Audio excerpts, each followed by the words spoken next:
Hey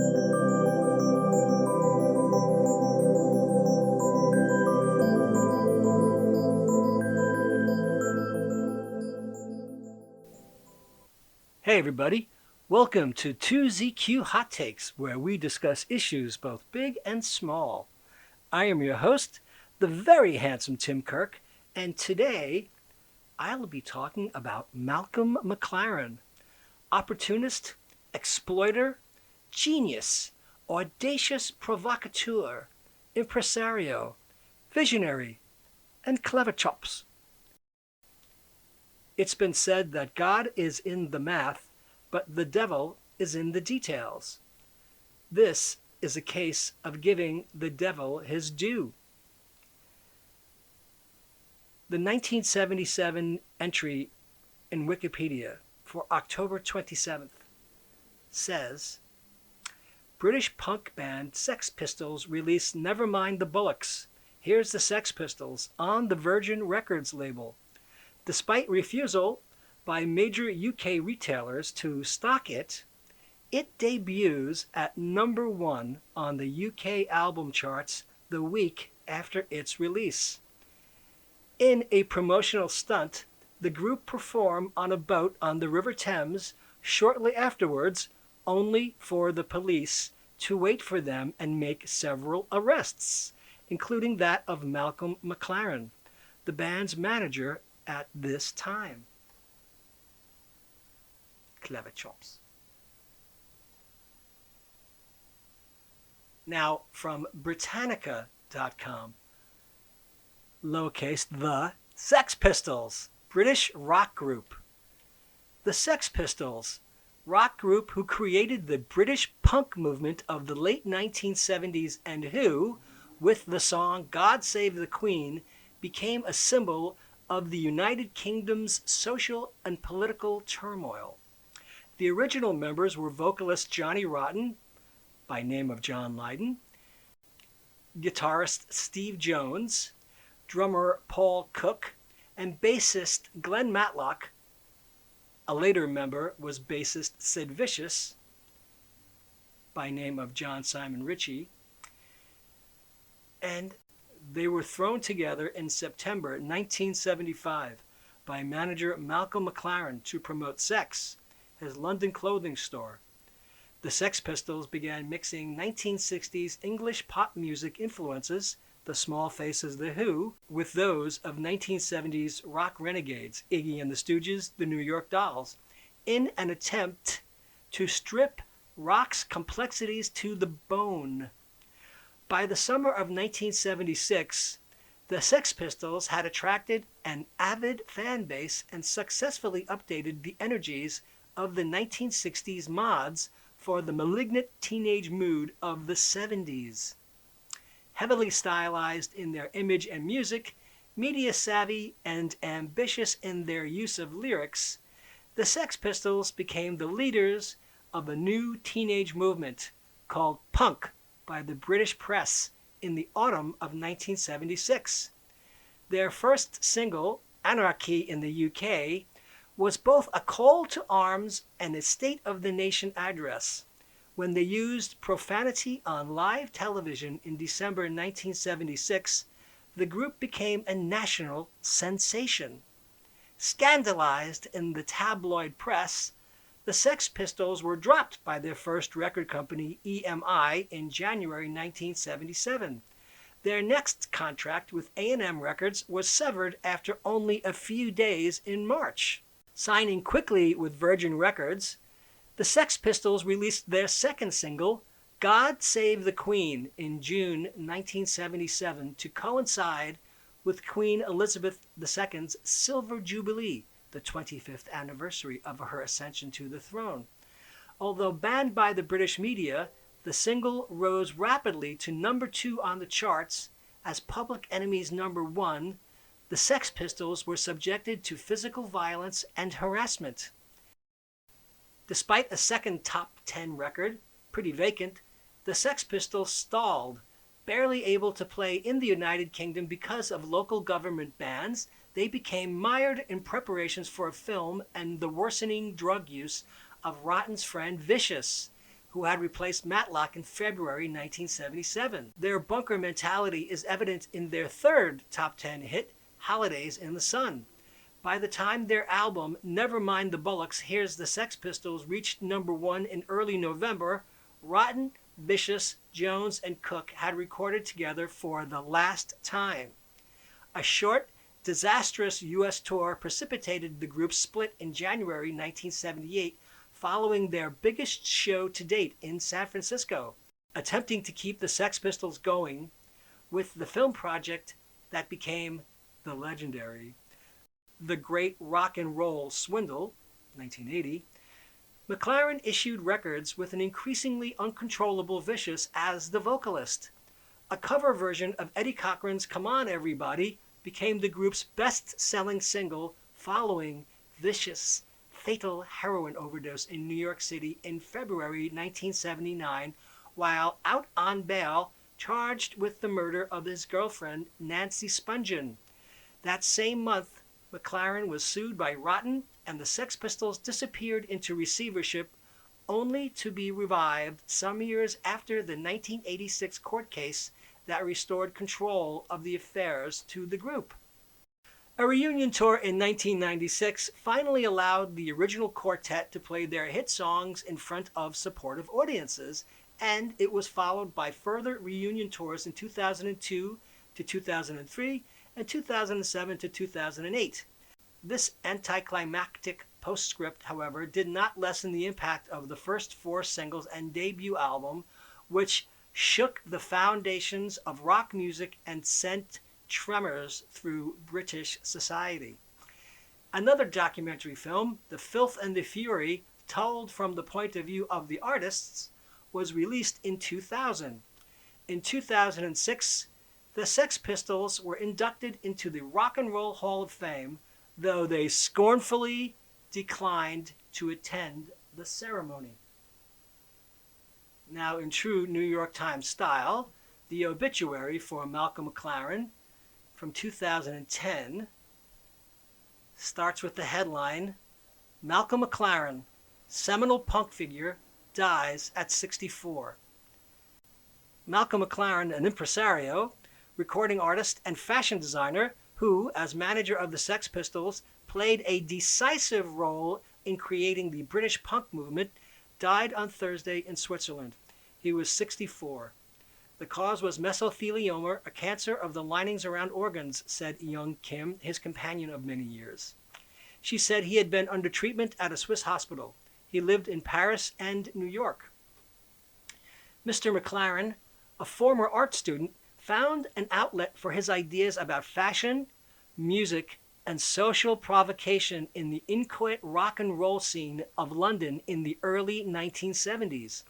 Operating from the clothing boutique Sex, which he and the fashion designer Vivienne Westwood ran, he brought together 4 obscure musicians, called them the Sex Pistols, and provided them with an attitude suited to Britain in decline. Nihilistic rage, expressed at high volume in songs like Anarchy in the UK and the vitriolic anti-anthem God Save the Queen.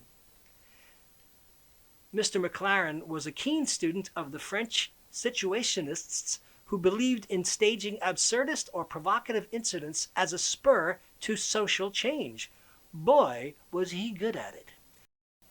He arranged for the Sex Pistols to sign their contract with A&M Records outside Buckingham Palace and organized a performance of God Save the Queen on the Thames outside the Houses of Parliament on a boat named the Queen Elizabeth.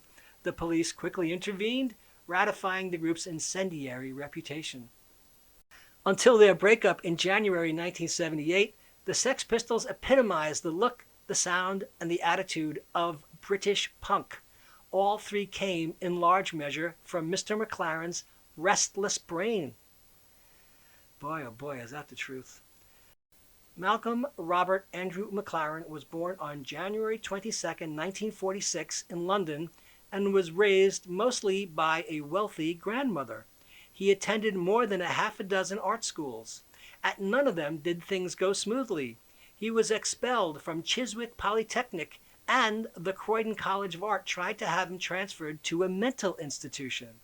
He terminated his education, such as it was, in 1971 at Goldsmiths College in London, but not before completing a series of paintings titled I Will Be So Bad. In 1972, Mr. McLaren and Ms. Westwood took over a store on King's Road in Chelsea called Let It Rock and began selling hipster teddy boy fashions. The business was run along unconventional lines. In a 1997 article for The New Yorker, Mr. McLaren recalled, "We set out to make an environment where we could truthfully run wild. On most days, the shop did not open until the evening and closed within a few hours.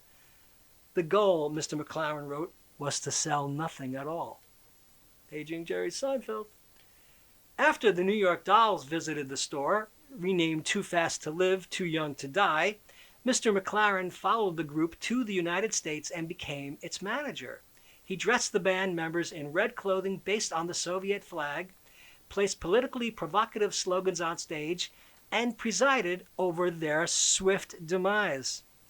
Back in London, Mr. McLaren, now at Sex, took an interest in a group called The Strand, later the Swankers, 3 of whose members formed the nucleus of the original Sex Pistols.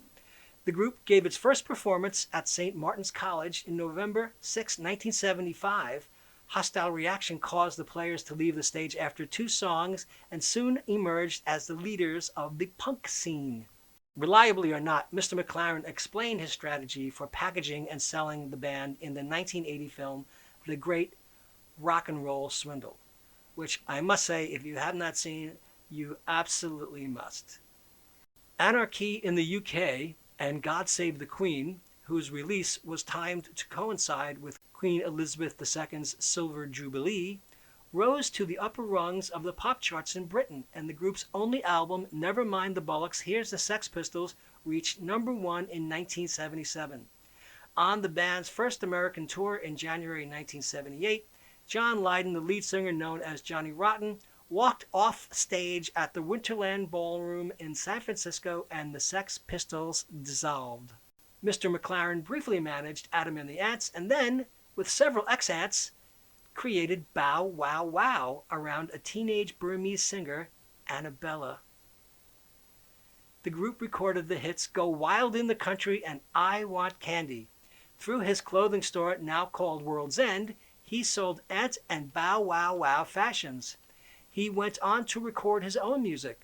His album Duck Rock in 1983, a blend of world music and hip-hop, generated the singles Buffalo Gals and Double Dutch. "I'm much more of a magician than a musician," he told the Globe and Mail of Toronto in 1985. "I steal other people's songs to try to make them better." In 1984, Mr. McLaren released the album Fans, a mixture of opera and urban music, which included the hit single Madame Butterfly, Waltz Darling 1989, Paris 1994, and other albums followed. In recent years, his name was linked with film, television, and radio projects, most of them never realized, although he did help produce the film Fast Food Nation and presented 2 series for BBC Two Radio, Malcolm McLaren's Musical Map of London and Malcolm McLaren's Life and Times in LA. He is survived by his son with Ms. Westwood, Joseph Carre, a founder of the lingerie company Agent Provocateur, a brother, Stuart Edwards, and a grandchild. Mr. McLaren spent much of the last 30 years trying to explain punk. "I never thought the Sex Pistols would be any good," he told the Times of London last year, "but it didn't matter if they were bad." Now, from the Wikipedia entry on Malcolm McLaren, I'm going to cherry pick some pieces because it's a pretty long entry. As a student, McLaren became politically engaged. In the summer of 1966, he was arrested for attempting to set light to an American flag outside the U.S. Embassy in Grosvenor Square, central London, during a demonstration against the Vietnam War.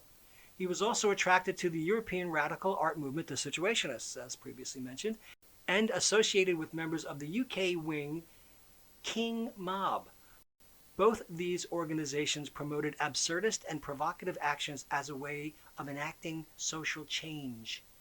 In the spring of 1968, McLaren tried unsuccessfully to travel to Paris to join the demonstrations and, with fellow student Jamie Reed, took part in a student occupation at Croydon. McLaren later grafted some of the movement's ideas into promotions of pop and rock groups. His store Let It Rock was patronized by Teddy Boys, and McLaren and Westwood's designs also appeared in such theatrical and cinematic productions as The Rocky Horror Show and That'll Be the Day. So Malcolm McLaren really is responsible for all of that. In spring 1973, new clothing based on 40s and 50s tailoring and a range of leather garments with studs inaugurated a new manifestation at the address under the name Too Fast to Live, Too Young to Die.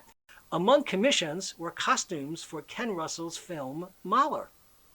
In August 1973, McLaren and Westwood visited New York to participate in the National Boutique Fair, where they began an association with the New York Dolls, supplying them with stage wear and joining the glam punk group on tour in the UK and France. In October 1974, McLaren renamed the outlet Sex to reflect a growing preoccupation with fetish wear and provocation. In January 1975, McLaren and Westwood designed red patent leather costumes for the New York Dolls and used a Soviet-style hammer and sickle motif for their stage shows in the U.S. as a provocative means of promoting the band. This ploy was not successful, and the Dolls soon broke up.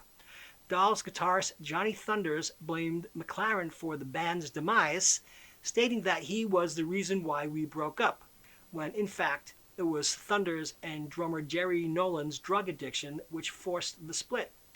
In May 1975, McLaren returned to Britain. Now this is just about my favorite, this is one of my favorite aspects of Malcolm McLaren's career. McLaren's 1989 album, Waltz Darling, was a funk, disco, voguing-inspired album. Waltz Darling incorporated elements of his former albums, that is, spoken verses, string arrangements, and eclectic mixes of genres, but featured such prominent musicians as Bootsy Collins and Jeff Beck with a glitzy, Louisiana-style production aimed at the U.S. market. The single Waltz Darling and Something's Jumping in Your Shirt became top 20 hits in Europe. A remix of the single Deep in Vogue was instrumental in bringing voguing and ball culture to wider public attention, topping the U.S. dance chart in July 1989, some 9 months before the global success of Madonna's similarly themed Vogue, as well as charting in the lower reaches of the UK and Australia pop charts. Deep in Vogue is also notable for McLaren's collaboration with Vogue performer Willie Ninja and filmmaker Jenny Livingston, who directed the promotional music video and gave McLaren and remix producers Mark Moore and William Orbit permission to sample audio from the soundtrack of her then unreleased voguing documentary, Paris is Burning. In 1989, McLaren and composer Yanni arranged the Flower Duet into a work called Aria on Air. The Flower Duet theme, taken from the French opera L'Acmé by Leo Delibes, had already been used by composer Howard Blake to accompany British Airways commercials since 1984. However, from 1989, McLaren and Yanni further arranged the Flower Duet, and it featured in BA's World's Favorite Airline global advertising campaign of the 1980s and 1990s. McLaren's solo work, particularly from the Duck Rock period, has been sampled by other artists. In 1999, a group called Dope Smugglers had a UK top 20 hit with the track Double Double Dutch, which made extensive use of samples from McLaren's original 7, Mariah Carey's Honey, and its Bad Boys remix sampled Hey DJ. In 2002, Eminem released a track called Without Me, which incorporated Buffalo Gals. In 2007, McLaren's song World's Famous was sampled by R&B singer Amerie on the song Some Like It from her album Because I Love It. In 1984, McLaren turned away from record making in favor of theatrical and film production, starting with a musical version of the Fans album to be staged off-Broadway with the impresario Joseph Papp. This was to remain in development for 3 years and involved contributions from the choreographer Tommy Tune. Simultaneously, McLaren worked with various collaborators on a film treatment which mixed the story of Beauty and the Beast with the life of the couturier Christian Dior. Titled Fashion Beast, this was among a slate of productions Malcolm McLaren pitched in Hollywood in the first half of 1985 to such film industry bigwigs as entertainment mogul David Geffen and Geffen's head of production at his company, Linda Obst. In the summer of 1985, McLaren was appointed to the position of production executive at CBS Theatrical Films, the stage and TV arm of CBS Films. Working from an office on the CBS lot and living in a house in the hills above the Hollywood Bowl, McLaren focused on Fans, the musical, and Fashion Beast, for which he commissioned British comic book writer Alan Moore to write a script, and developed a raft of properties including heavy metal surfing Nazis about post-apocalyptic turf wars among gangs on California's environmentally damaged beaches, The Rock and Roll Godfather, a biopic of Led Zeppelin's manager Peter Grant, and Wild West, based on the notion of Oscar Wilde discovering the roots of rock and roll during his celebrated 1882 lecture tour of the United States.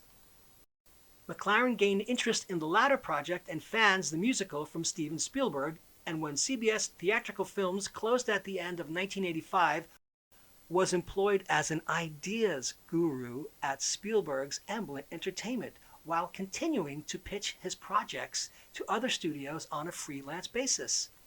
McLaren succeeded in attracting development for funding Fashion Beast from Manhattan nightlife entrepreneur Robert Boykin, and the film was optioned by the newly founded independent production house Avenue Pictures. But after several rewrites, the project faltered, not least when Boykin's health suffered. He died from complications arising from AIDS in 1988. With funds sourced from Sony Music by the rock music entrepreneur Alan McGee, McLaren launched a campaign to stand as an independent candidate in the inaugural elections for the position of Mayor of London in May 2000. With a range of proposals from environmentally sensitive traffic calming to providing public libraries with licenses to serve alcohol, McLaren took to the hustings in protest as the great political swindle of the mainstream parties who are plotting to make London expensive, oppressive, and boring. According to McLaren's campaign manager, the writer-musician Peter Culshaw, the late entry into the mayoral race by the Labour politician Ken Livingstone forced McLaren out of the running. Following the end of his personal relationship with Vivienne Westwood in 1980, with whom he has son Joseph Corre, McLaren was romantically involved with Andrea Linz, who was studying fashion at St. Martin's School of Art. Linz had been a member of the German pop disco act Chili and went on to become a fashion designer and model. Their relationship ended when McLaren moved to Los Angeles in 1985. In Los Angeles, McLaren became the partner of the model actress Lauren Hutton, and they lived together in Hollywood for a number of years. Malcolm was extraordinary, said Hutton a few months after he died. Irreplaceable. I'll miss him forever. He was a dragon's egg, a rare bird, and one of the great unsung heroes of England.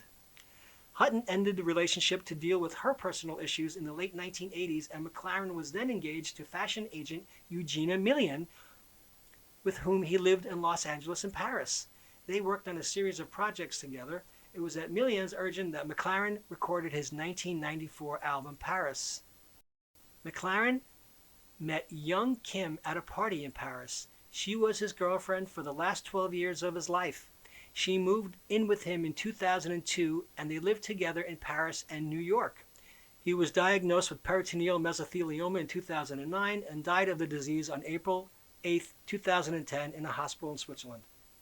McLaren's last words were said by his son Joseph Corre to have been "Free Leonard Peltier." Tributes poured in from friends, associates, and fans, including John Lydon, who had been at odds with McLaren since the demise of the Sex Pistols. For me, Malcolm was always entertaining, and I hope you remember that. Above all else, he was an entertainer, and I will miss him, and so should you, he said in a statement as Johnny Rotten. And a coffin sprayed with the slogan, "Too fast to live, too young to die." McLaren's funeral was attended by Westwood, Sex Pistols bandmates Paul Cook and Glenn Matlock, and celebrities such as Bob Geldof, Tracy Emin, and Adam Ant. The funeral was held at 1 Marylebone, a deconsecrated church in central London. Geldof told Lydon that at that funeral there was a huge row between Vivienne Westwood and Bernie. I mean, the man's dead. What are you people doing? And hearing this, and the way Bob told it, so Irish and brilliant, so full of humor, I really, really felt sorry for Malcolm at that point. That these sods couldn't even let him die in peace. They were out for their own little angles. If you've ever seen the film The Great Rock and Roll Swindle by Julian Temple, you just might marvel at his ingenuity.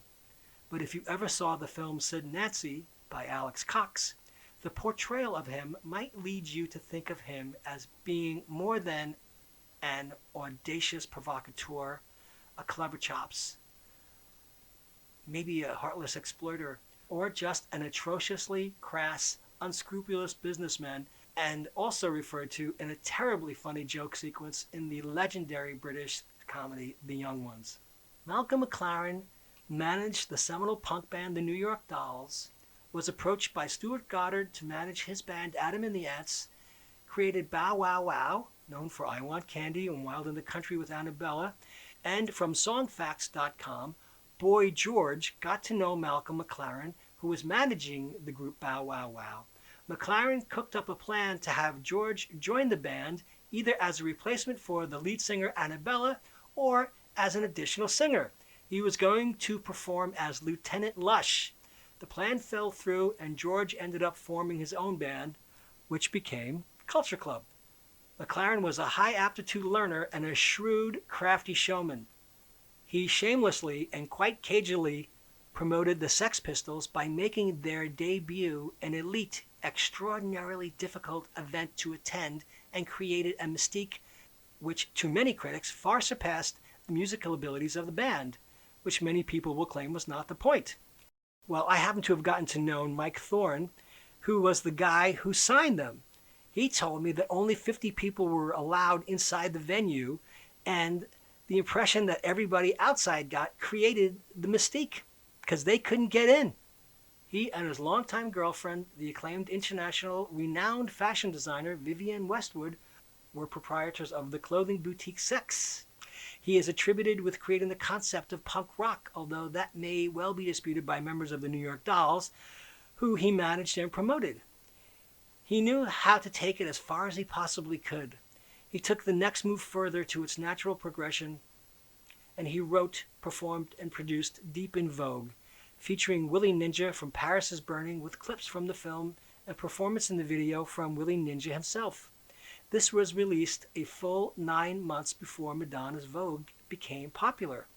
Malcolm was onto something quite a lot of the time, I must say. He synthesized culture out of thin air, or as I am paraphrasing him, he just stole it to improve on it.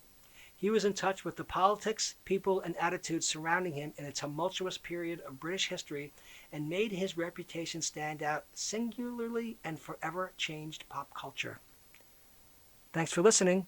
See you next time, and as the kiddies say, peace out.